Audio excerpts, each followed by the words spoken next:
What's up, guys? Welcome back to Double D Report. It's me, Dean. We're finally back to back weeks. Took a while. I fixed my shit, but we're back. This week, a lot of shit happened, especially today and yesterday. In the past 24 to 48 hours, a bunch of shit happened in the NFL, and we're going to talk about it. But first, we got to talk about our picks. Dean, you can start Yes, off. we do. Yes, we do. This is now, I think, I'm including the weeks that we were off because you're a dumbass, but I think this is now the fourth or fifth week in a row I've beaten you in standings of picks. So I'm feeling pretty good about myself. And you know what? I'm going to start off on a glum note because we both took them. I'm going to start off on the one loss that I had for the week. I took the Packers -6. Um, they did wound up winning the game. They won 20-19 off of a blocked field goal at the end because the Bears are just the most hated and unlucky franchise in the world when it comes to playing the Packers. However, well, even though the Packers did win 20-19, they did not cover the six spread. They only won by 1 point. So that is technically still an L for me and Derek. We guessed the correct outcome, but we did not guess the correct point spread.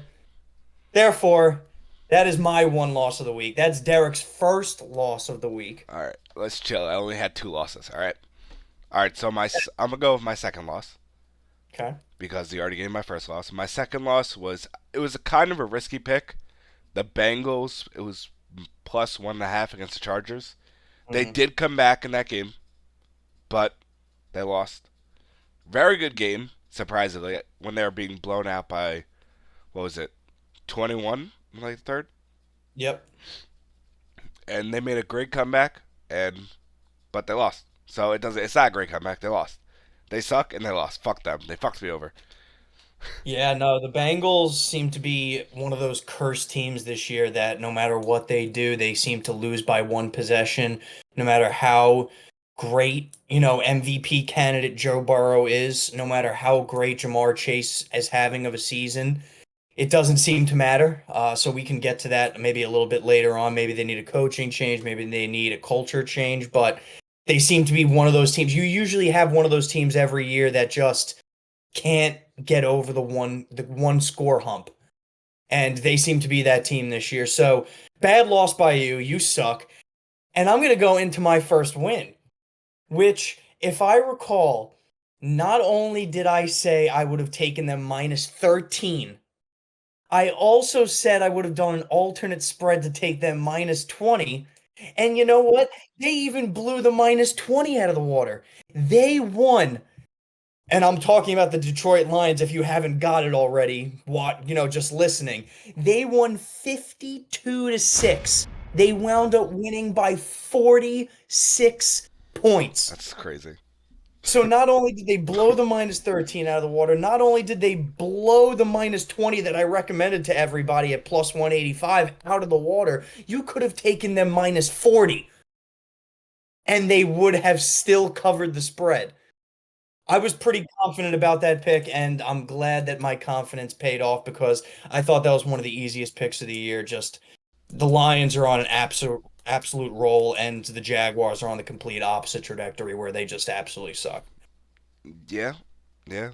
Uh, I kind of am pissed off because I should have taken him. I was going to take him because it was Yep. an easy pick and I wanted an easy win, but instead my dumbass didn't do that and I went the wrong Hmm. way. But Yep. I'm gonna say for you to go again for your pick Okay. because I already had my first loss because you introduced my first loss. But one thing I want to say, I swear to God, if Caleb Williams would have won that fucking game, I Mm. would have been pissed. Because we talked shit about this motherfucker in a previous episode. Just for him to win for the first time in 10 years. Look, whoa, hold up. Even though they could have won at the end of that game, right? Sure, it was a blocked field goal. That's 2 weeks in a row, by the way, where a game-winning field goal has been blocked. The week previous, Kansas City blocked Denver's field goal, but now this week you had the Packers block the Bears. It's not like Caleb Williams blew it out of the water. His team still only scored 19 points, which, mind you, we did give him a lot of shit last week, where the previous 2 weeks he only scored a combined 12 points. So this is an improvement. Baby You know, steps.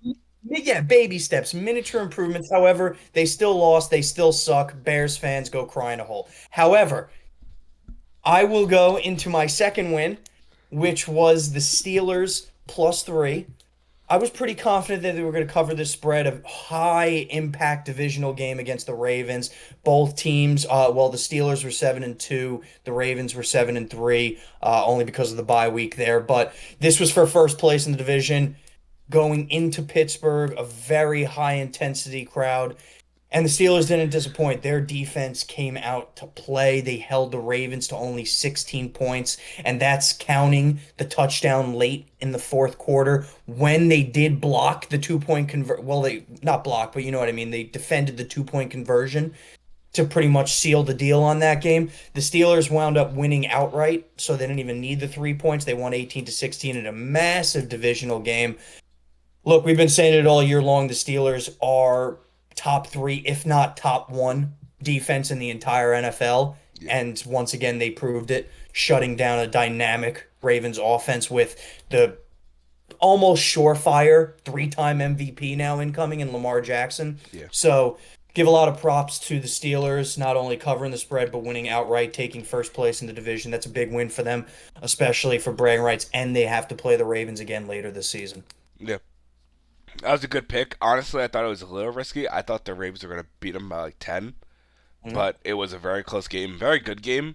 It wasn't like one of those games that's like a high-scoring like shootout.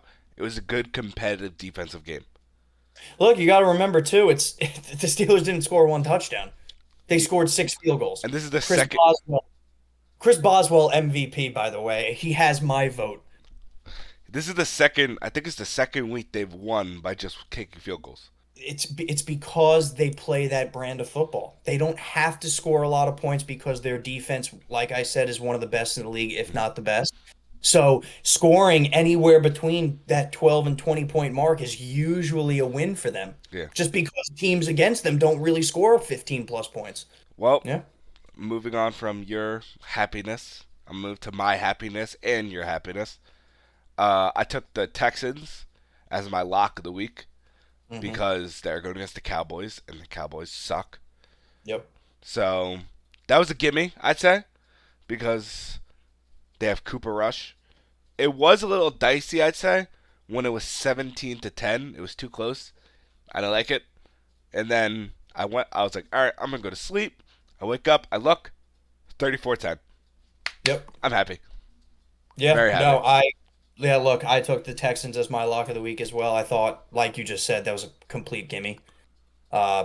Really no if and or but about it.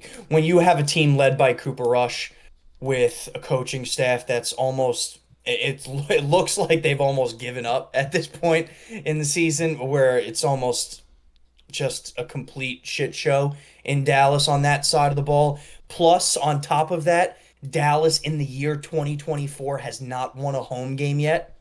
And for 6 consecutive home games, they have trailed by at least 20 points, which is an NFL record. So this one just had all the makings of being a blowout. And sure enough, like you said, it was a little dicey in the first half, but they did.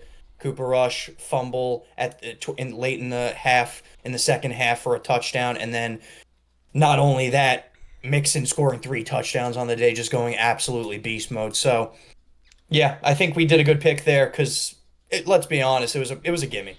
Well, also, the thing I just realized, and I want the editor to keep this in, is that on my sheet I had the Texans down, but we made a rule that we can't pick the same teams. Yep. But I remember I did one with the same pick with your Lions as my lock. Yes. But either way, I would have still had the win. Yeah, no, you really had to sweat out the Lions. Yeah, it was a tough game. 46-point win, man. I don't even know how you watched that game without sweating bullets. You want to know what I was scared of? Travis Etienne. That man petrified me. Him getting the ball handed off to him scared me. They're a shit show, no doubt about it. Plus, look, I'm not gonna lie, Mac Jones was looking #scary in that game. Yeah. So yeah, the Lions were lucky to get out of that with a win. Yeah, it was a dicey one. Dan Campbell was scared. I can't even say that with a straight face. Yeah. All right. Moving on from this, we're going to move to a topic that happened today, which is Joe Douglas the Yep. Jets general manager, I believe, getting fired. Dean, what's your Yep. opinion on this? Joe Douglas was by no means a bad general manager. He made a lot of good moves for the Jets. He made a lot of great draft picks. Garrett Wilson, Brees Hall, Sauce Gardner, just to name a few. And those were all, by the way, in the same draft class, which is even crazier. That's insane. So he's going to get a job elsewhere. He just made the mistake of going after the wrong quarterback. And sometimes that happens when you go after an aging quarterback when it comes to Aaron Rodgers, who just clearly has shown that coming off that torn Achilles, he's not the same guy. I mean, he is pushing 40, let's be honest here, and not a lot of guys can do what Tom Brady did in this league, where they could just keep going and going and have the same exact abilities. So while I don't think it was all his fault, I do, however, think the Jets needed a complete overhaul. And we've talked about this. Not only did the coach have to go, but they're going to be a bad team for the next 2 to 3 years now. Because once again, you're most likely going to decline Aaron Rodgers' option after this year. So you have to start from square one on the offensive side of the ball. Hmm. You're completely wasting Brees Hall and Garrett Wilson's primes because they are getting older, and we know how running backs age in this league. They don't get better unless your name's Derrick Henry. Yeah, yeah. Unless your name's Derrick Henry. I But and there's a couple others, but yeah, of course, there is a couple of others, but I'm being a little dramatic. However, I think this is just a move that needed to happen. I think that their entire organization needed an overhaul from the top down. And I think after the year is over, I think a lot of other people are going to get fired too. Offensive coordinator, defensive coordinator. I think they're just going to completely clean house I because agree. they have to. They have to. They have no choice. This was one of the first times in the last, let's say, 15 years, besides when they went to the AFC Championship in the early 2000s, that they actually had expectations going into this year. Yeah, Not only did they shit all over those expectations, they're not even close to the playoffs, and they're fighting to not get last place with the New England Patriots. which is sad. That's a bad year. I don't think you could get really much worse than that. No, you can't. Going off of that, like I do think the fire phenomenal is a great decision for the organization because, as we said, he has done some goods by drafting Brees, all those great stars on their defense, offense. He's done great with that. But also, he has made a lot of risks, which is Yeah. Aaron Rodgers, Devontae Adams. Yep. Also got Hassan Reddick, who took a while to pay him, and Yep. now you're paying him, Yep. and that's a lot. Hassan Reddick's not young; he's like 28, 29, I believe. Hmm. So paying all these old guys is gonna affect you later on down the road. So like, it was a great decision to get rid of him, but it's gonna fuck him over in the coming years trying to fix what he did wrong. Yeah, look, the reality of the situation is Douglas is a good GM. He's going to go elsewhere and he's going to have success. He did great in draft picks. Oh, I don't phenomenal! think anybody's denying that. He hit on almost every draft pick, which is extremely rare in the NFL. Hmm. You're lucky if you have one of two picks that in the each draft that actually pan out to be something useful, Hmm. right? Yeah. Where he failed was the trades. As you just mentioned, Hassan Reddick, right? Not only I'm gonna give this is the one move I'm gonna give Douglas a little bit of slack on because Hassan Reddick's just a douchebag. Agreed. He screwed them over big time, right? He could have went in there training camp wise, had a good mentality, say I'm gonna prove to get that money, take a sizable contract, which he was offered, and start from scratch to begin the season, where the Jets did have defensive woes in the first 5 weeks. So maybe if he's in there, they win a game or two instead of lose a game or two. So I'm not going to put that completely on Douglas because when Hassan Reddick is playing, we've seen it. He's dynamic for the Eagles. The other two trades, I think, look, Rodgers, he made a calculated move. He had to go out there and get a quarterback. Wilson was not doing the job, and he went out there and made a big time splash in getting Aaron Rodgers, thinking that he could still rework the magic that he had in Green Bay. Couple of factors obviously happened. He tore his Achilles week one of the first year. That sucked, right? That completely pushed off the entire first year, and clearly he's not recovered the same since. No. So that sucks. It once again, maybe not a Douglas fault. He did have to go make a move for a quarterback. That was probably, in all being honesty, maybe the best option on the market, so I don't blame him. I think the one thing, the icing on the cake that really hit was Devontae Adams, right? It just kind of proved that this organization is almost listening, if not just obeying Aaron Rodgers' every move. And I Right. think that's where they screwed up towards the end because you followed this guy into war and he just led you defeat after defeat after defeat. And he said, go out there and get Devontae Adams. And not only did they go out and get them, they he's doing absolutely nothing for the team. Exactly. He's not changing the offense in any way. Garrett Wilson is not getting the ball any more than he should. Devontae Adams looks, no offense to Devontae, but he kind of looks like a shell of himself. It could be a product of Aaron Rodgers just being bad, who knows? But that was a bad trade, and you did mortgage another pick for Devontae Adams. So it's another reason why the Jets are just they're gonna have to overhaul because you have 2 or 3 years incoming where they're just not gonna be pretty. Yeah. And also they also fucked themselves because how Aaron Rodgers sees it, he wanted to come in and have like wide receivers set. He wanted Alan Lazard. They paid I don't know how much money for him. Yep. I think he got like 3 years, like 20 something million. And he's been on the IR since I believe week 5, so he's But been out of the equation. he did start off the season very well. He was high targeted from Rodgers because he was getting open and finding all the holes. It was good for him. But the problem with also injuries did fuck them, I'd say, Of course. because obviously it fucks everyone in the NFL. But their defense, their offense, they have been battling through injuries. But the one person who has stayed the same was Aaron Rodgers. He hasn't been injured at all this year. He's been very healthy. Has had Garrett Wilson every week. Has had Brees Hall every week. His two stars. And it just, especially the week before when they lost to the Cardinals with putting up 9 points, I believe, or six. Yep. It's just disgraceful. I'm surprised Joe Douglas didn't get fired last week, in my opinion. He had an option at the end of the year, which the team wasn't going to renew anyway. So this was going to be his last year, no matter what, especially on how it's gone down. So I'm pretty sure Woody Johnson just thought to himself, might as well get the ball rolling now. Might as well go out there and start doing interviews now Mm-hmm. and at least give Joe Douglas a little bit of respect so he can go out there and start doing interviews. Yeah. So I respect that part of it. It was going to be done no matter what. I just think the organization went wrong when they put every single chip in the middle of the table on Aaron Rodgers. Yeah. They they pretty much gave him the key to the franchise and said, "What do you want to do? We'll go out there and do it." Look, and that's a great philosophy. I get it. Aaron Rodgers is one of the best quarterbacks in me and yours lifetime. He truly is. He has maybe even the best arm in the NFL history. Just an absolute gunslinger. However, he's aging. A lot of his young youth was mobility. He would get outside the pocket, throw on the run. He can't do that anymore. He can barely get outside of the pocket anymore without looking like an old man.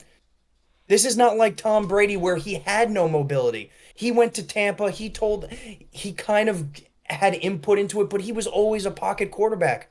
It's a little different of a situation when you have a guy who's aging, coming off a torn Achilles, and you're expecting him to go out there and be the Aaron Rodgers of old. It just didn't happen. I give them the props for trying it because they had to. Zach Wilson was an abomination. Sam Darnold was an abomination for this team. No quarterback that they drafted even came close to what they needed. So they took a calculated risk. They went out there and tried something, and it failed. You know what? Pat yourself on the back. You tried. Now you got to go out there and rebuild again. Well, speaking of rebuilds, great segue. We're going to do a little game, Dean. It's going to be a GM for an offseason. Woo-woo! And I'm going to do you first, and I'm going to do me. Okay. What would you do if you were the GM for the Yep. Jets this upcoming offseason?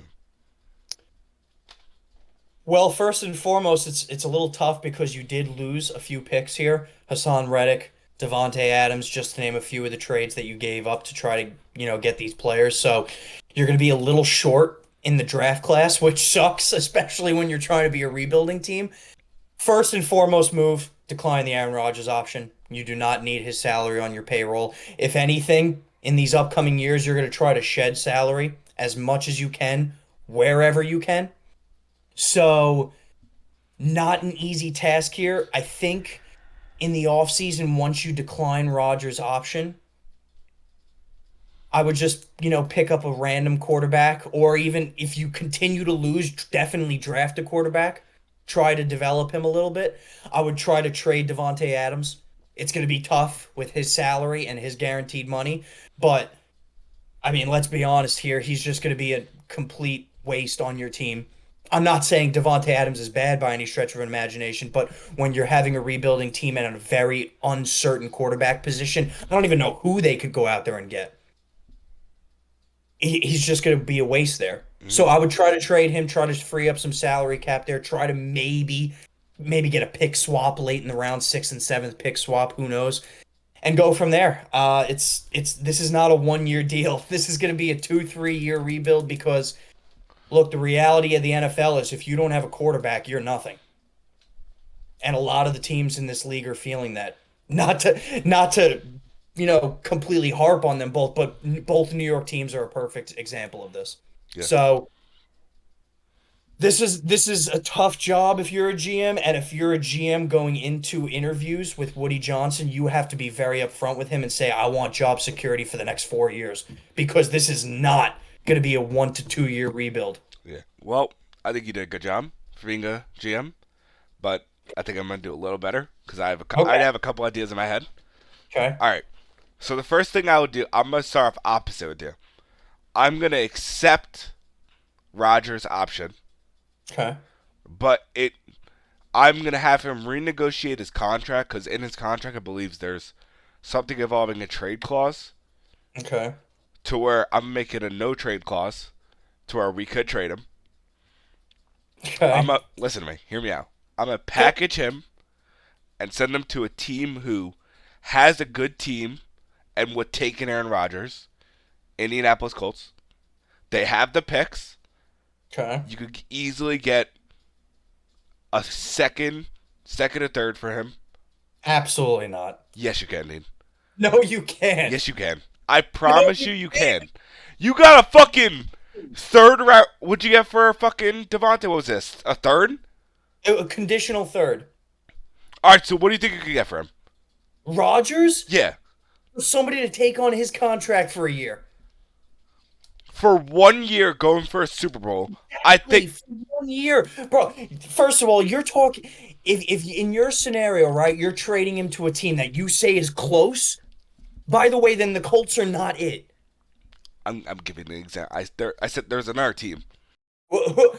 Give me a team, because in your scenario, for this to work, for a team to go out there and do this, the team literally has to be a quarterback away from a Super Bowl. Let me hear it. The other team that I also see, and it's like a slim chance. It's only because of Russell Wilson's expiring contract. Okay. Is the Steelers. Okay. Because, number one, Mike Tomlin would love to work for fucking Aaron Rodgers. Mm-hmm.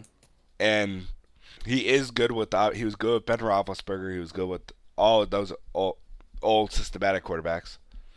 I think, and he also has a defense to rely on him. He has had to deal with that, and since he won a Super Bowl, Aaron Rodgers, it would be a perfect fit for him. I only did say that first because I don't think that I think the Colts would give them more picks, if you know what I mean. It's just. But that's. If I'm a team, I get what you're saying, right? But if I'm a team going out there and trying to win a Super Bowl with a quarterback, after what you saw this year, what in your mind is going to make you think differently that this guy is going to come in and give you a Super Bowl? The Jets thought that, Derek. Think about it, but we have said this though. He doesn't have if Aaron Rodgers has a good offensive coordinator. Okay. You could say that about every team. You could say about every quarterback, if they had a good offensive line, they'd be better. If they had a good coach, though, you got to think about it. They had fucking Nathaniel Hackett. Who Rodgers picked, by the way. All right, that's his fault. Robert. Okay, but that's my point. Look, first of all, also a big thing in your thing, There's no way Rodgers is going to restructure a contract too tremendously. He's going to want to get paid. He's probably coming into the last year of his career. Let's be I don't honest think here. so. I think so. I don't think he's got much left in the tank. From everything that I've seen this year, I really don't think he has more than a year, maybe two left. I disagree because you could say that about like most old quarterbacks, like because they have one. Think about it. Aaron Rodgers has had a lot of bad years. You got to think about it. Oh shit. He's having one really bad year. He is obviously in his old age. Doesn't mean he's gonna have another bad year next year. You know what I mean? Old age, coming off a torn Achilles, can't run. So the team that he No, he's goes afraid to, of turf. He's afraid of turf. the team that he goes to needs to have a bulletproof offensive line. Pittsburgh. Sure. I actually think on that note, there's another team that I don't think you mentioned, and hear me out. Well, there's two. One's egregious, one's realistic. The realistic one is the Minnesota Vikings. JJ McCarthy. Yeah, yeah. Be pretty interesting to see. The egregious one, the Miami Dolphins. Oh my god,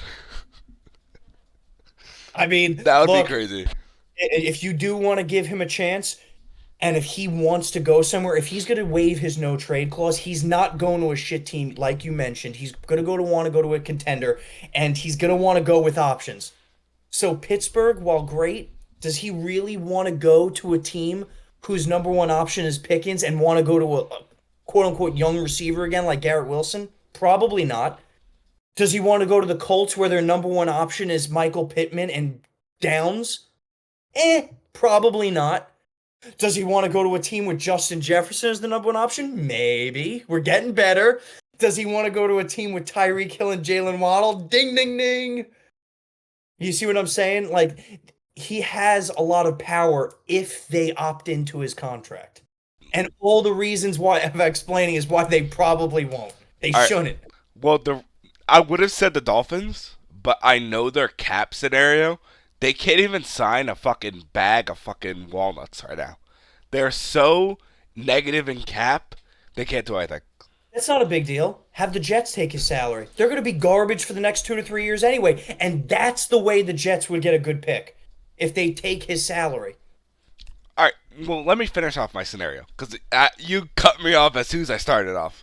Look, I'm trying to look. A good GM has to be criticized by the owner here. All right. I'm the owner in this You're scenario. not. Shut the fuck up. All right, so after I get the Rodgers scenario straightened out, Yep. I'm gonna do the obvious thing and trade Devontae. I'm gonna be a nice GM. I'm gonna go to Devontae like this. Where do you want to go? Good for you. I'm gonna send him where he wants to go. I'll get such and such picks out of him. Boom, done. I'm gonna go straight to the contracts, renegotiate some contracts that are pretty much overpaying for. Not like all the older guys, if you know what I mean. Yes. Go to them, renegotiate some of their contracts, bring it down so in the coming years we're not getting destroyed. I would also lock down Garrett Wilson if possible Okay. because it's not bold. I think it is. How's it bold? He's been in the league for 3 years. Yep. He's had great seasons in all 3 years. 2 out of the 3 years, he has had a quarterback. We'll check back in with this, but young stud receivers, when their team is going into a rebuild, I guarantee he gets traded. I don't think he gets traded. Unless He in the loves next- he loves the Jets. He literally loves the Jets. Sure. You know what sucks though? Losing. You get tired of losing. Do you remember Odell Beckham? Just saying. I'm just saying. Look, this is a guy who, like you just said, is dynamic. One of the best young receivers in the NFL. There's only so much you can do with no quarterback. If this Jet team doesn't have a quarterback for the next 2 to 3 years, which, let's be realistic, they probably won't, are you just going to sign him and let him rot away? Or are you going to trade him and get like a second and third round pick for him? Yeah. You're rebuilding. Yeah, You got to remember, you got to remember here, Derek. They're rebuilding. I understand that. So this is not. You can't go into this thinking you're going to turn this around in 2 to 3 years. I know, but I still think that no matter what, if you're a GM, you're looking at your roster and you're like, who do I want to lock down? Two Yep. people you want to lock down: Sauce Gardner and him, right? Sauce If Gardner definitely. Garrett Wilson and Sauce Gardner are pretty, in my eyes, are locks and they have to stay on the team. I would figure out any way possible to keep them on the team, even if it's like a small extension, and then say, oh, incentives such and such throughout the contract. Small extension. That's once again, I'm not mocking you. I'm mocking the NFL where small extensions don't exist anymore for wide receivers. They're all a bunch of greedy bastards and they want their money. That's just the reality of the situation.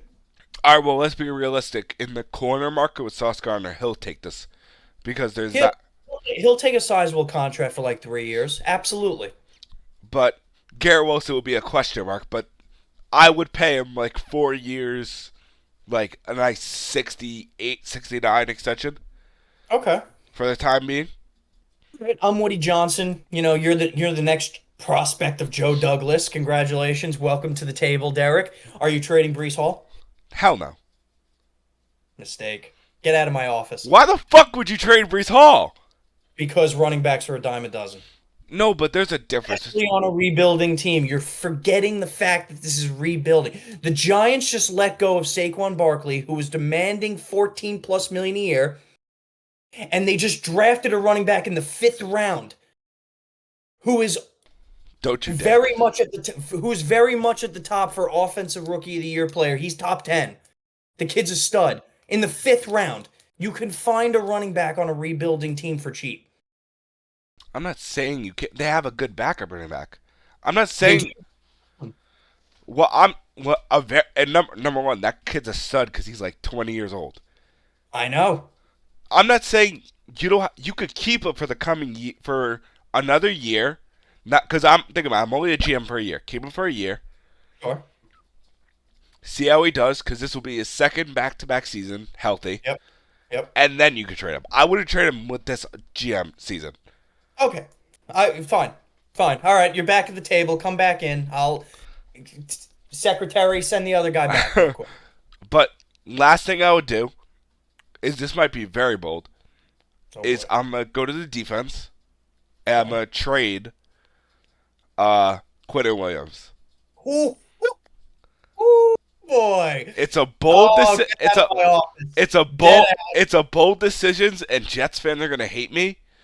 But if you look, he has been playing very good.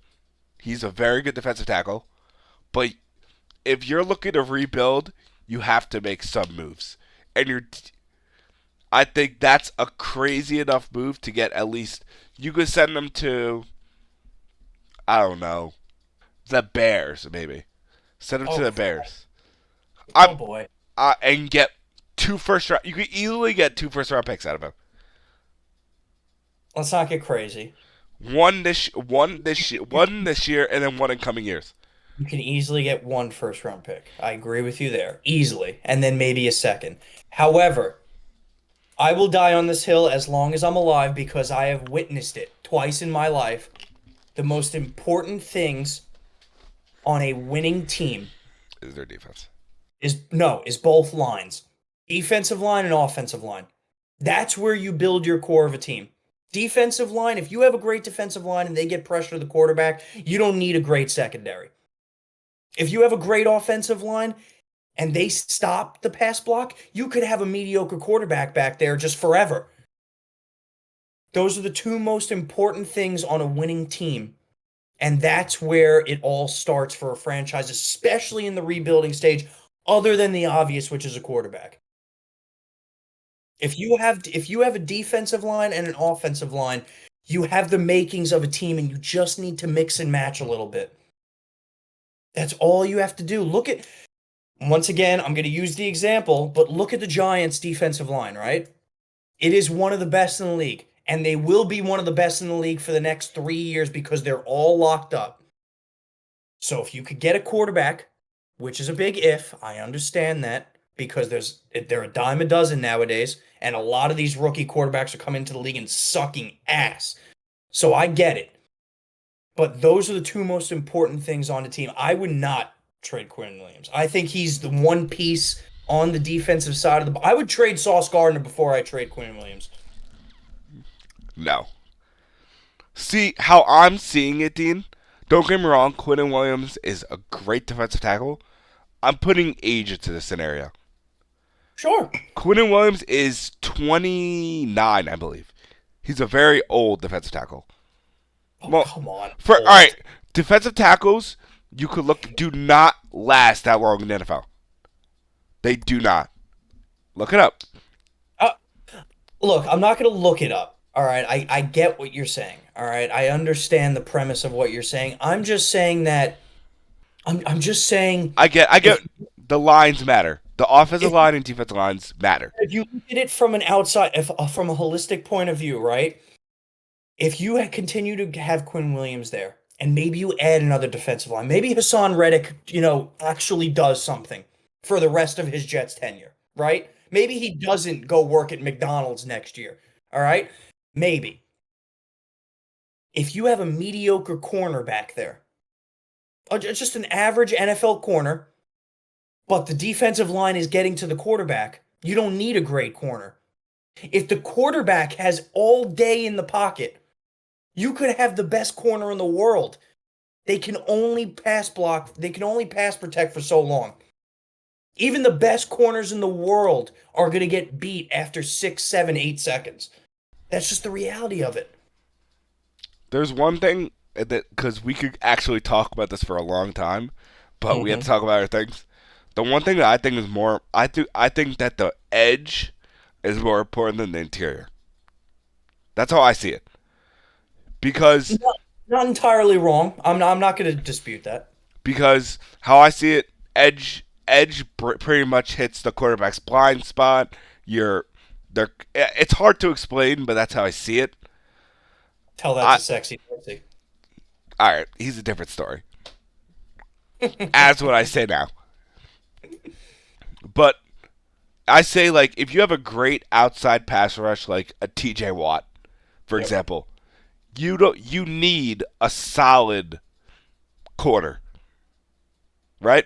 You need one. Say if TJ Watt's getting double teamed, for example, you need. Okay, but you can't just have one defensive lineman. No, I'm giving an example. Just listen to my example. What I'm saying is that no matter what, however your defensive line is put together, or whatever, whatever defense you run, a 3-4, a 4-3, that depends on if there's 2 D tackles in or 1. If there's 2 in, then keep them. Then keep Quinn Williams. If there's 1 in, there's always a younger guy who could be better. That is safe to say, for example, if the Jets run a 4-3 where they have 3 defensive tackles, then no, they have one edge, a defensive tackle. Get rid of Quinn. If they run a 3-4, keep him. That's my final input on it. Okay, that's fine. Look, it's a very shaky situation because the next whoever the next GM is for the New York Jets, he has a lot of work to do, and he could go about it a ton of different ways, in which we've just argued about. Like, there's a ton of different multiple scenarios that you could go about making a winning football team in the next 3 to 4 years. I will say this, and this will be my final input on the matter. No matter who is going to be GM for the New York Jets, not only do you have to choose a good coach, but you also have to go against the Jets curse. In that the Jets just suck ass, no matter what. Oh, yeah, pretty much. So, God bless that man. May the force be with you. You're screwed. Yeah, pretty much. Okay. All right, let's go on to another topic that will make you happy, I believe, is Giants Nation, Daniel Jones being benched. You're a Giants fan? Unleash. So, this was a long time coming. It's not a surprise because you're not going to re-sign him after this year. You're not going to pick up his option. He will be a free agent quarterback. You will shed that cap. Plus, this makes the most sense for the Giants because he has a $20+ million injury clause. If he couldn't perform a physical in the offseason for any reason, the Giants had to pay him, I believe it is $23 million guaranteed. So, you suck ass this year. Daniel Jones sucks ass this year. Bench him. Make sure the guy isn't injured.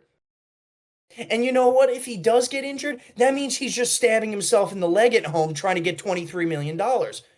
And then you take him to court and he goes to jail. So it's a great situation. Jesus Christ.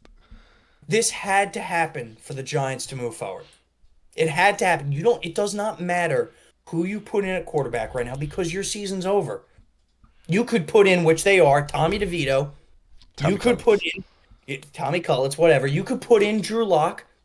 They just signed Tim Boyle to the practice squad. You could put him in. I could get Derek some icy hot on his elbow. He could go in there. It doesn't matter. It does not matter. Your team sucks because your quarterback sucks. You're going to draft a quarterback this upcoming offseason. That's just the reality of it. And if you don't draft one, you're going to trade for one. So you're going to have a new quarterback at the head of your offense. You have to protect your assets. You have to protect your money, especially when you're going into an offseason that you may have to sign a quarterback or trade for a high leverage quarterback. So Daniel Jones had to go. There was no other way about it. I give him props for his time. He won a playoff game with us. He looked really good that year, and then something happened where maybe it was his neck injury, where a spinal cord just kind of went loose in there and then, affected his brain or something. Hit the frontal cortex. But my God, is he horrible. Yeah. There are multiple games this season that you could look at for the New York Giants and say, if a different quarterback was in there, you win 3 or 4 of those games. This year or last year? This year. Yeah. I mean, look, week 2 against the Commanders. Good quarterback, you probably win that. Well, no, that was not his fault. I'm sorry. That was Malik Neighbors' fault. He dropped the... I don't give a shit. It shouldn't have been that close. In retrospect, it's not that crazy, but go on. Week 4 against the Cowboys on Thursday easily could have been a dub. The Cowboys suck ass this year. You could have beat them. The second Commanders game, believe it or not, I was at it. Trust me, I watched it. You have a good quarterback in there. The Commanders weren't blowing us out of the water. We only lost by 5. A good quarterback in there with the weapons we have, we probably win that game. And then not only that, you could go into Germany, my bad, against the Panthers. You easily beat them. Well, that was disgusting. That was the worst. You easily beat them. You know what? We just had a bye week this last week. By the way, we lost 31-3 to the bye week. They should have just left Daniel Jones in Germany. He would have had fun. He would have had a great time. The Giants would have had a great time at practice. People wouldn't have been asking, where's Daniel? They would have been like, thank God he's not here. Maybe he's sick. So this had to happen. For the Giants to move forward, to Daniel Jones to move forward, I wish him the best moving forward. I truly do. He is going to be one of, if not the best backup on another team. Agreed. He really is going to be. But my God, man, he could be the worst starting quarterback this year, and that's saying something because there's some bad ones. Yeah, there's been some really bad ones this year. Yep. Like, really, I don't want to talk about that. But I do agree with pretty much everything you said, because Daniel Jones does suck. I think that the decision was well overdue. The one thing I didn't know was the contract was that if he gets hurt, it's $23 million. Yep. Which, me personally, I would have done this after Germany, like immediate. No, like not like that Monday. I don't know why they waited the week. Because they had a bye week. They were assessing options. Look, I get it. You have to talk with your GM and coach because I'm one of the. I'd say if Giants fans are 50-50 on this. I want to keep Dable and Shane. They're not keeping Dable. I'm sorry, they're not. Probably not keeping Dable. I want to keep Joe Shea. I actually think he's a good GM. I think he's done a good job with some of the trades, with some of the signings. I think he is a quality piece. And to be honest with you, I don't think it's Dable's fault either. I think he was put in a shitty situation with a quarterback who can't fucking throw the ball. That's like having a running back with 2 torn ACLs. It's just like, what are you doing? However, however, I think they have the pieces, the Giants. I am maybe one of the few Giants fans. I think they legitimately have the pieces to be a good team in the next year or two. They, like we've mentioned, they have one of the best defensive lines in the game. They Agreed. really do. They have some really good rookie pieces on defense, particularly the corner they just drafted this past year, Andrew Phillips, who is a stud, by the way. Very good. They have some really young pieces on offense, not to mention one of the best left tackles in the league in Andrew Thomas, Malik Neighbors, Tyrone Tracy, Wandale Robinson. You have good pieces. The quarterback is always, for some of these teams, the missing piece. And it's the same exact thing for the Giants. You know what? I would call up Eli Manning and see if he wants to unretire. I'd call fuck it. I'd call somebody who's dead to see if they want to unretire. They could Jesus. probably throw the ball. They could probably throw the ball better than No, Daniel call Jones. Phil Sims up from the booth and be like this. But Fuck that. Fuck that. I'll call Tom Coughlin and tell him to put on the pads. yeah, he might do a good job for you guys. He loves you guys. He does. Like, you need just go out there, and if you're going to draft a quarterback, for the love of God, make it right this time. If you take another Daniel Jones in the top 5 pick, I'm just chalk it up for the next 5 years that we suck again. Fair enough. I'm gonna give you a theory on what I think will happen. I saw it on Instagram and I saw it on TikTok, and I do agree with it heavily. After like breaking it down, it's a lot. Obviously, you guys lose out. You fire Dable. Okay. Going in, you have a top 15, top 10 pick. Top 5, bro. There's a lot of bad teams this year. I don't know like where you Oh guys. no, you lose out, you're getting a top 3 pick. Well, what pick do you guys have now? Derek, we have 2 wins, Derek. What pick do you guys have now? I believe we have 4. All right, so at least you'll have 6. You'll fall out of the top 5. You'll be 6, either 6 or 5, realistically speaking. Lose out? I'm saying like lose out. We're one of 4 teams right now with only 2 wins. If we lose out, worst case scenario, we're 4th. All right, then. All right, let's just say you get 1 win or 2, however many wins, but you don't have a positive record for the rest of the season. No shit. Fuck you. I think you guys obviously fire Dable, and you draft Shador Sanders. Now, hear me out. Okay. What Shador will obviously want is his pops. Now, hear me out. Hear me out. Hear me out. No, hear me out. And hire Dion. I know you're laughing, Dean, but you don't watch college football as much as I do.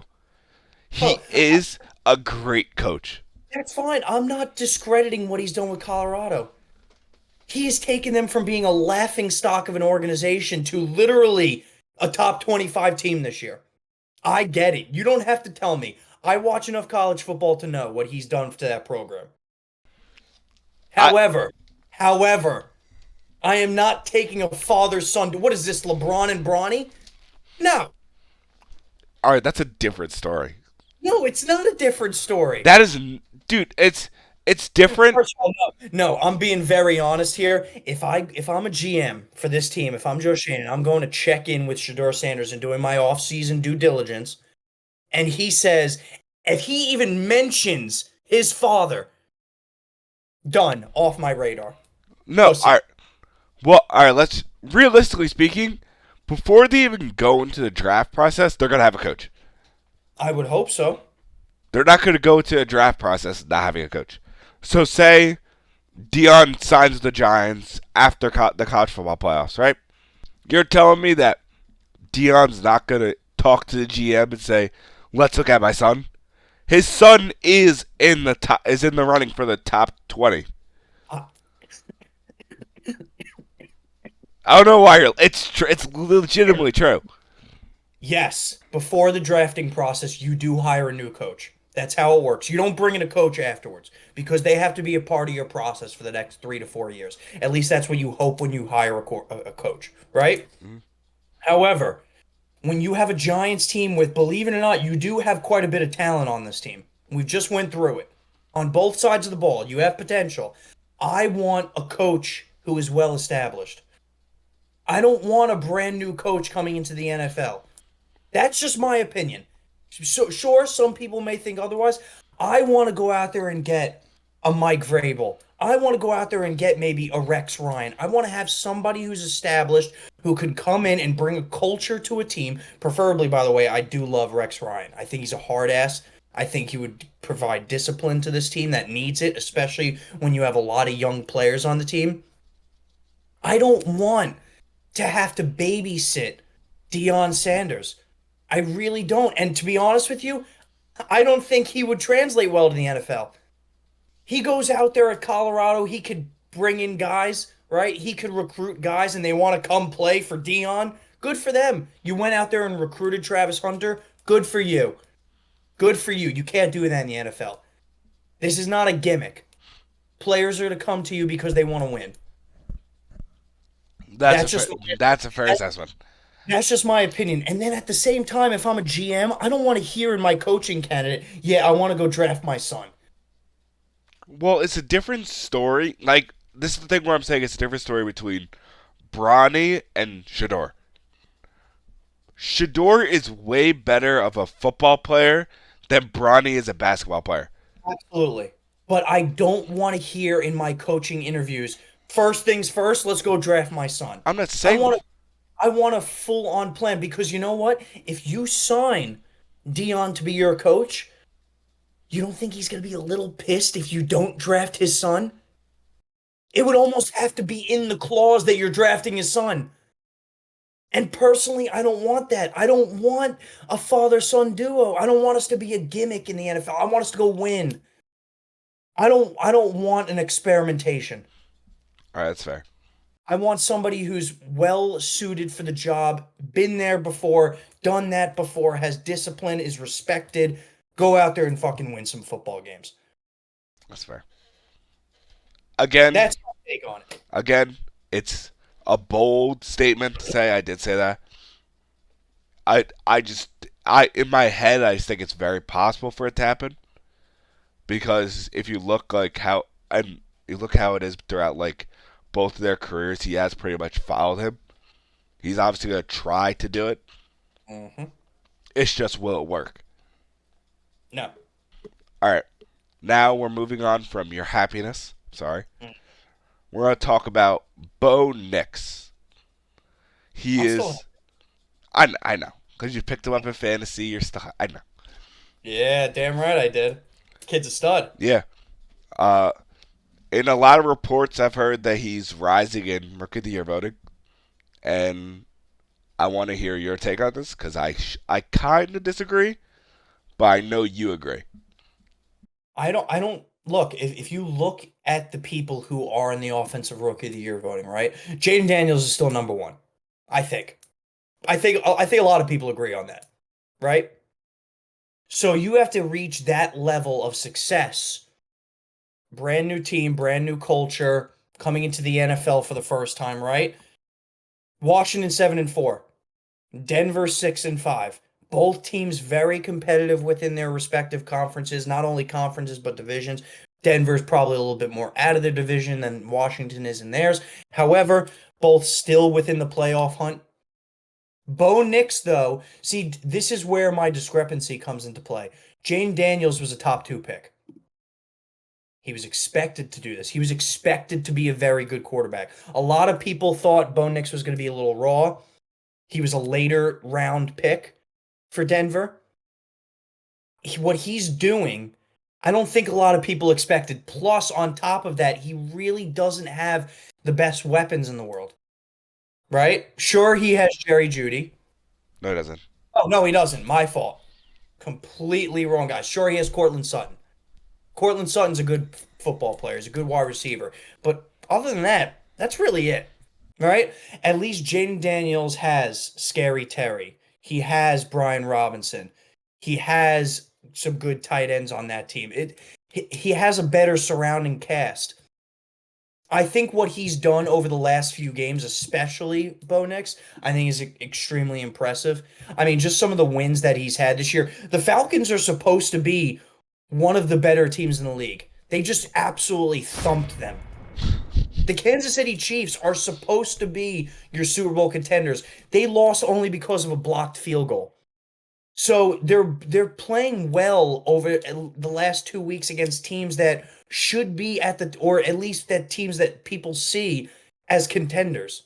I think what he's done is extremely well, and then not to mention on the flip side of that, with the Commanders, or all four of their losses are against teams with above 500 winning percentages. So I'm not. So by no means am I saying Jaden Daniels and Washington are shit team merchants. But you got to look at the whole scenario as you got to look at it. All right, this is why I disagree.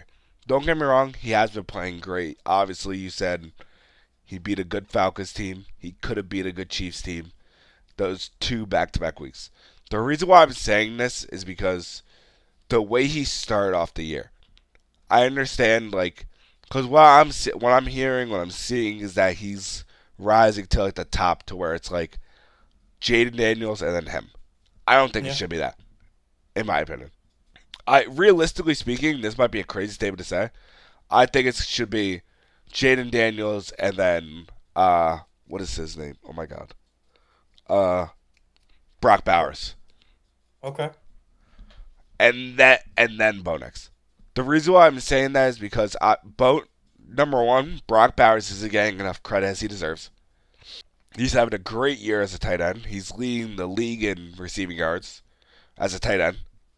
And he's, I believe, not in touchdowns, but he's doing very well. As a rookie year for a tight end, doing very well.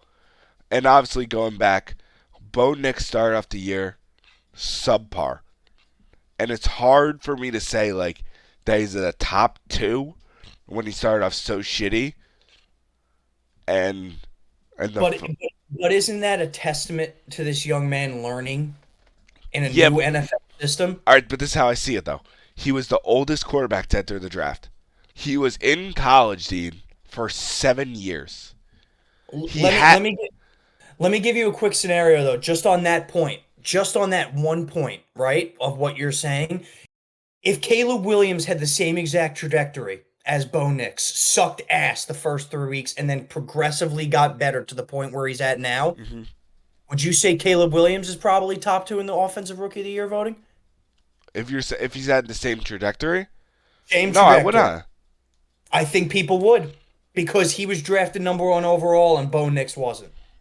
So you're saying that it's different because of the way he was drafted? I do. I think Bo Nix is flying a little bit under the radar because there wasn't anything expected of him. I don't. It's just like I get what you're saying, to where like it's good to show that like, oh, he started off bad and then he's going up from here. But how I see it is you start off bad, you have 2 good games. Are you able to maintain it? You can't just go off these 2 weeks. Completely agree. He has to continue to improve moving forward. If not, stay stagnant. He can't go out there this week against the Las Vegas Raiders and throw a shitter. Exactly. I completely agree with you. 100%. This is the thing with all quarterbacks, especially when they're young. And yes, he is one of the older rookie quarterbacks like you just mentioned, but there's got to be consistency, especially if you're going to be a good team in this league. You can't go out there 2 weeks like you just said, exactly like you just said, and be looking like an offensive rookie of the year player, and then go out there in the next 2 weeks against the Raiders and the Browns and just completely look like dog crap. Can't do it. So I completely agree with you. He has to go out there this upcoming week, these next 2 weeks, the rest of the year, and show that he is worth it, and show that he should be in the running for it. But before I do even say anything, the one person, obviously, I just said, who is going under the radar, which is crazy, is Brock Bowers.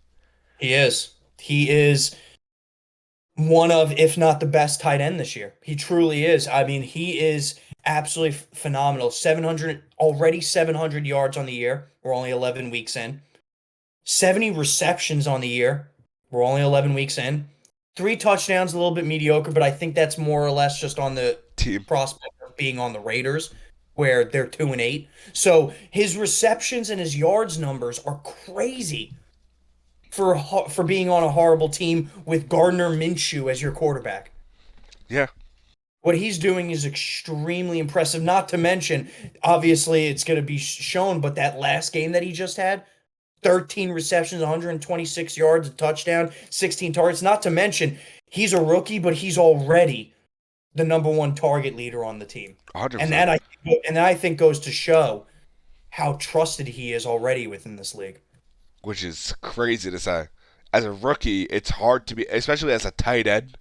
He's getting the ball targeted, especially this past week, 16 times. Yep. It's crazy.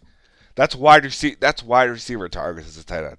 Look, he's having quite literally not only one of the best tight end seasons just from a stat standpoint, he is the best tight end in fantasy this year so far. Yeah, which is well, he was projected in the top 25, I think, in fantasy. When you go through when you're drafting him, he was high. Yep. But not many people bet on him because he's a rookie. Yeah, but I'm not gonna make Jets fans more pissed off than they already probably are with this podcast. But maybe you should have taken him in the first round. I don't know. I don't know. I forgot who they even drafted in the first round. I'm pretty sure they drafted an offensive lineman. Oh, look how that's turned out for them. All right. Well, moving on from this, we have to go to the problems in the NFL, which is a lot more problems, actually, which is the face mask penalties. Yep. In my eyes, they're starting to get ridiculous, especially with Sam Darnold on, I think it was 3 Thursday nights ago, and then a couple of ones on this Thursday night and previous Thursday nights. It's a lot of nights. There's been a lot of nights and a lot of games to where there's been too many face mask calls that have been missed. I want to know, what do you think is going wrong, and how could they fix this? So this is always an ongoing problem in the NFL, especially when they're high leverage face masks, and it's usually been within the last 2 minutes of a game where they're one possession games. So that's why they're so much more elevated into the big screen. And we had this problem a few years ago too, as well, with pass interference calls that weren't called. So I'm going to propose a change here where I think out of the two coaches challenge, I think one of them should be allowed. You should be allowed to challenge for a penalty or a non-penalty. And also on top of that, I think in the last 2 minutes of each halves, I think penalties should be replay reviewable. I agree. That is actually a phenomenal idea. Because nobody, especially when it comes playoff time, remember the one, what was it, a couple of weeks ago when yes. It was Rams against Vikings, wasn't it? Yeah, Rams against Vikings. Are you talking about Sam Darnold? Yeah, when Darnold was face mask. Rams Vikings. Yes. So could you imagine that was during playoff time? Nobody in the NFL, nobody for either of these teams wants a game to be decided by a no call or a call for that matter. So within the last 2 minutes of a game, I think it should be honestly just common practice to have it be reviewable. A massive pass interference call, see if it's legit. A massive face mask call. I'm not saying every penalty. I don't want fucking false starts to be reviewable. I don't want holdings on the offensive line to be reviewable. I don't want illegal shifts to be reviewable. I don't give a shit about that stuff. That stuff is usually called correctly because it's pretty obvious to see, right? Yeah, it's pretty sad. Face masks, defensive or offensive pass interferences, defensive holding in the secondary, these roughing the passers, I think, is a very big one. I think these are massive calls in the game that should be reviewable in the last 2 minutes because everything's at stake in the last 2 minutes, especially in a one-possession game. Exactly. I 100% agree with you, purely because if you go back to, I think it was 2019, when the Rams should have had a flag on them against the Saints. That Yes. PI. Yep. That following year, they came up with the rule to where you could review pass interferences. Yep. I think hopefully now with all these base masks that are being missed, a bunch of flags that are being missed, they're going to reconsider everything. Yep. Which will be it'll make the NFL so much different, but it'll be so much better. Because not all, 15 yards is a lot of yards. 15 yards could decide a game. Especially in the scenario where if a quarterback gets face masked and throws a pick and you don't call it, not only is it 15 yards, it's literally a possession. Like, for example, in that Vikings Rams game, Sam Darnold got a face mask yanked, and it was a safety, and they lost the game because of that. It's all about, like, the crucial moments to where, like, you have to make sure you make the right call. And if you can't make the right call, we have the technology. Use the booth. You don't want a game decided by penalties, non-calls or calls for that matter. Exactly. The NFL is one of those sports where they are lagging behind on using the technology at their disposal. Specifically also with ball placement. I know we didn't talk about it. I know this wasn't the topic, but ball placement is a huge thing.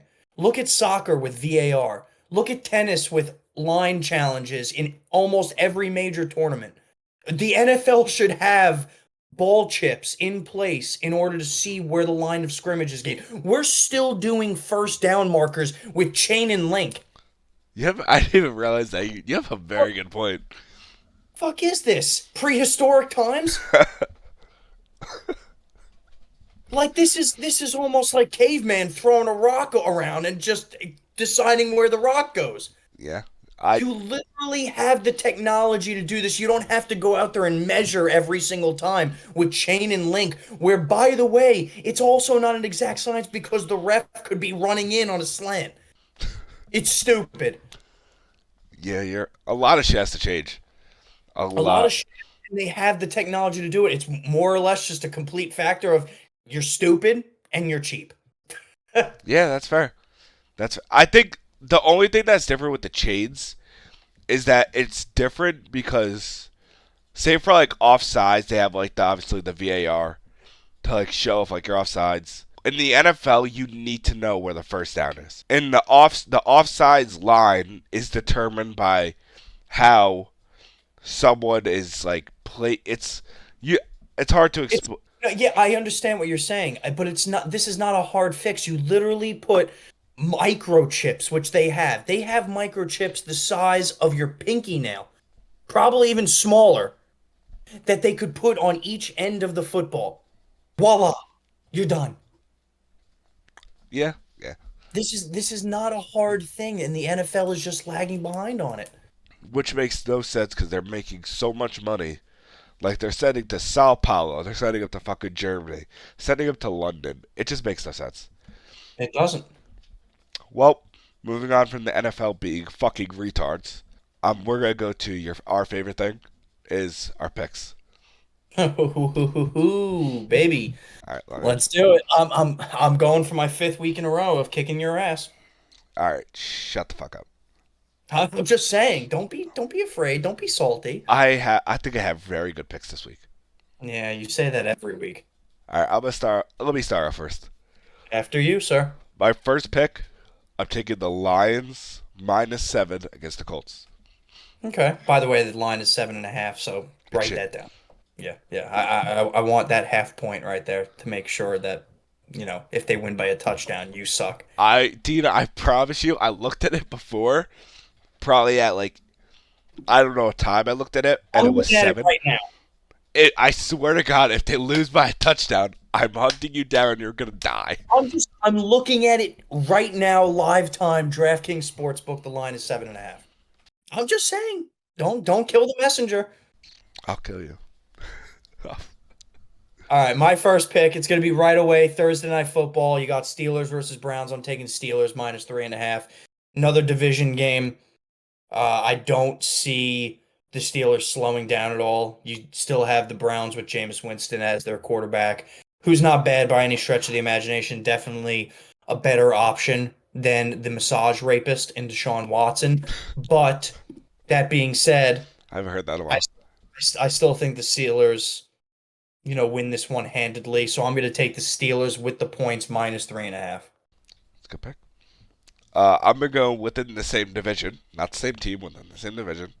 I'm Okay. gonna take the Ravens -3 against the Chargers. I do Okay. think the Ravens are a better team. They had a rough week against a good defense. I think they're gonna Yep. plow through the Chargers on Monday Night Football. Very interesting bet. Okay. I'm going to go with an interesting bet as well. Oh no. 1 o'clock game. Huh? Kansas City Chiefs versus Carolina Panthers. I am going to go Panthers plus 11.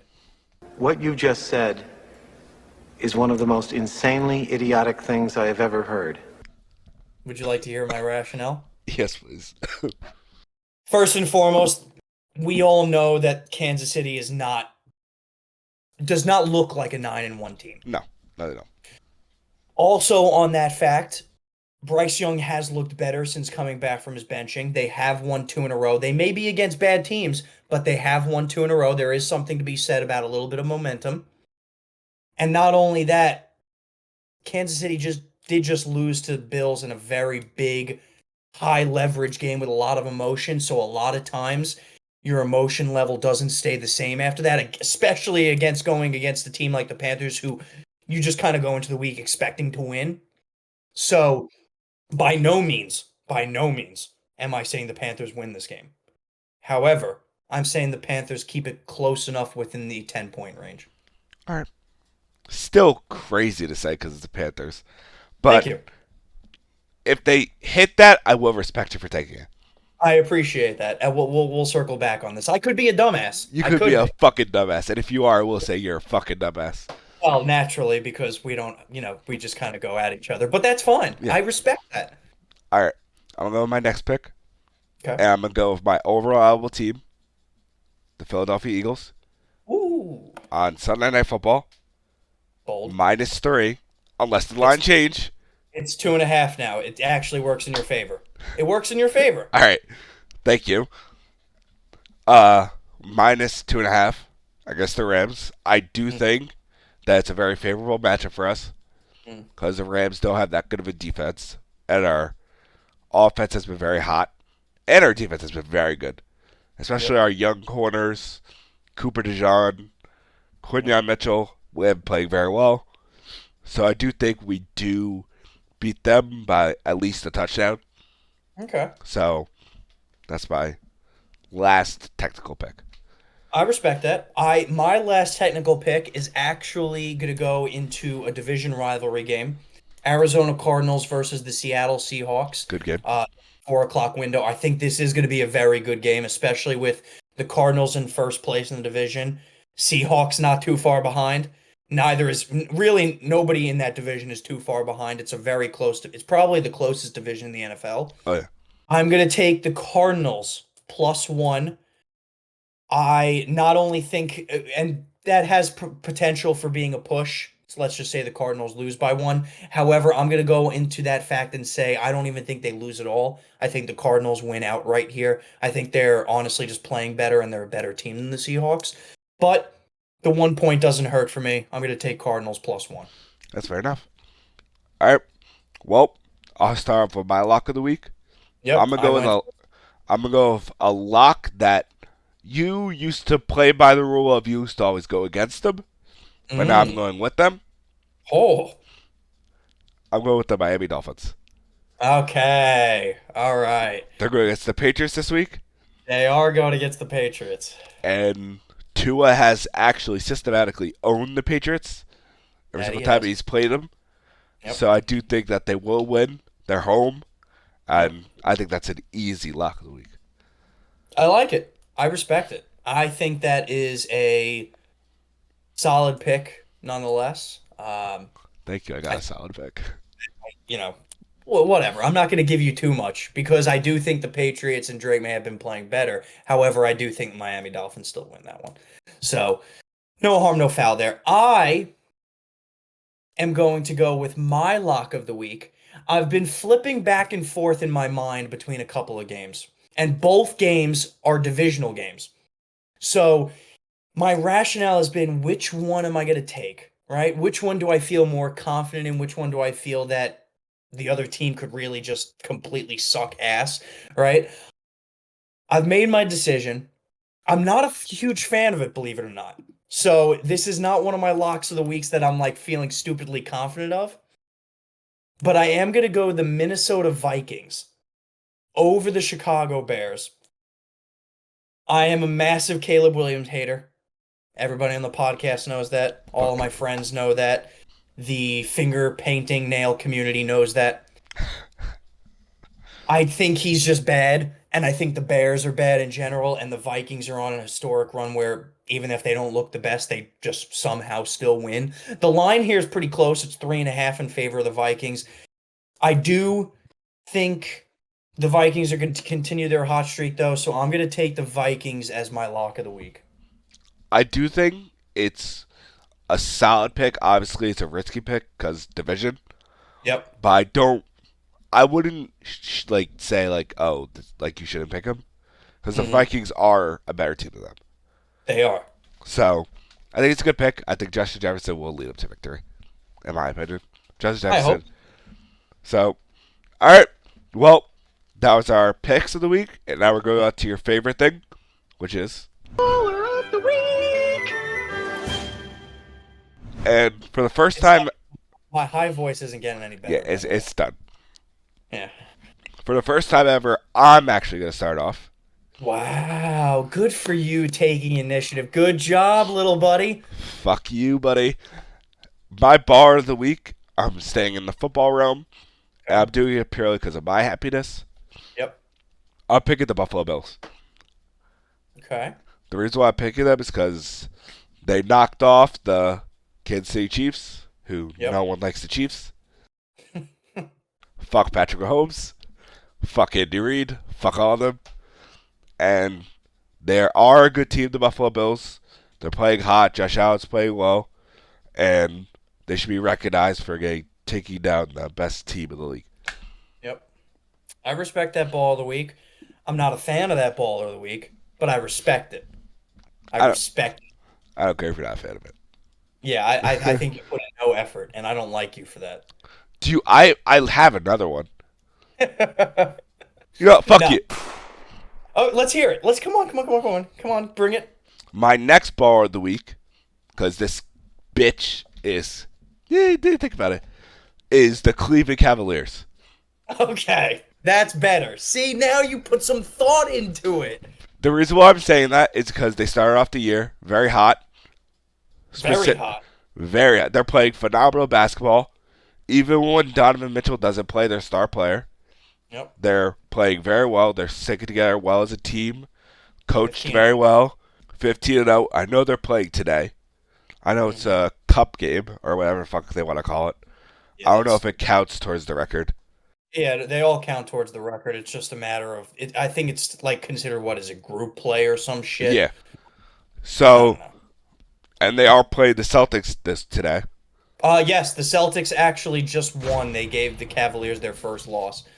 But they are. So the Derrick curse is alive and well. All right, but they still are having a great year. Yes. They're playing very well, and it's a good sign for them because they're very young. Darius Garland, Donovan Mitchell, Jared Allen, Evan Mobley. It's very good to see all these young players playing well, and it's good for them on the up and up. See, that's a better one. I think. Good job. Good job, Derek. All right. My ball of the week is going to go outside of the NFL, outside of the NBA, stay within the sports realm this week. I have pivoted towards like more or less like what would you call it? The political environment or maybe even just the geographical environment over the last couple of weeks.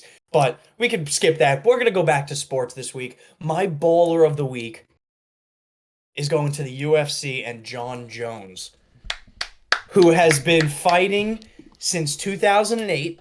For all you mathematicians out there, he has been fighting for 16 years. Derek, that one was for you because I'm not sure if you can do math, buddy. 16 years. He just beat Stipe Miocic for, once again, the heavyweight UFC title. He is now an astounding 28-1. 28-1 within his UFC career, which is completely unheard of from a champion. He has been the one constant in the UFC for the last, like I just mentioned, 15 years plus 16 years to be exact, where he has just completely owned the heavyweight division. No matter how much time he takes off, no matter what injuries come towards him, he is just an absolute stud at the age of 37 years old. I expect him to keep fighting for a little bit. He did mention that, he may be coming towards the end, Mr. John Bones Jones. So if we're seeing the last couple of his fights, it's been a pleasure. I will say I completely want to give him a shout out because in his press conference, they asked him if who he wanted to fight. And he said he wants to choose moving forward and he thinks he's earned that right. And I completely agree with him. You don't have to go out there and fight these young kids. They'll have their chance. Go out there and make a fight of your own. Go challenge somebody who you think is going. He challenged Pereira, which I think would be an absolutely insane dream fight. I hope it happens, just as a fan standpoint. But Baller of the Week, John Jones, one of the best UFC champions to ever live, one of the best UFC fighters to ever live, still going strong at the age of 37. That is by far my favorite of your Baller of the Weeks because I love watching John Jones fight, and one of his losses was only a loss because he did an illegal elbow. Yep. But like what he's done in his career has been absolutely crazy. So that kick again that he did against Stipe, I think I literally would have died. Dude, I would have had kidney failure. I would have had a failure in every part of my body. It came back what the diagnosis was. He broke ribs. No shit. Yeah. And he had a lacerated kidney. and I think it was there was something else lacerated. It may have been like lacerated intestines. Are you shitting me? Dude, I don't know if you saw like the slow motion. Bury me in the stadium. Dude, his side went like this. It's some you can pay. Actually, how much money would someone have to pay you to take that kick? I'd be dead, Derek. What does the money matter? I would literally be deceased. I'd get internal bleeding. He would break every rib in my body. My kidney would be up near my face. I would be completely eviscerated off of the planet. That's a fair statement to say. You'd have to carry me out of the stadium with a rake. Yeah, that's my favorite out of yours. Man, damn, am I doing something wrong? Christ. Yeah, I guess so. All right, well, that concludes this episode of the Double D Report. It's been me, Dean, obviously TikToks, more episodes, like clips of the episodes we post on the channel. Hope you guys enjoyed. Like, subscribe, comment. I'll see you guys later.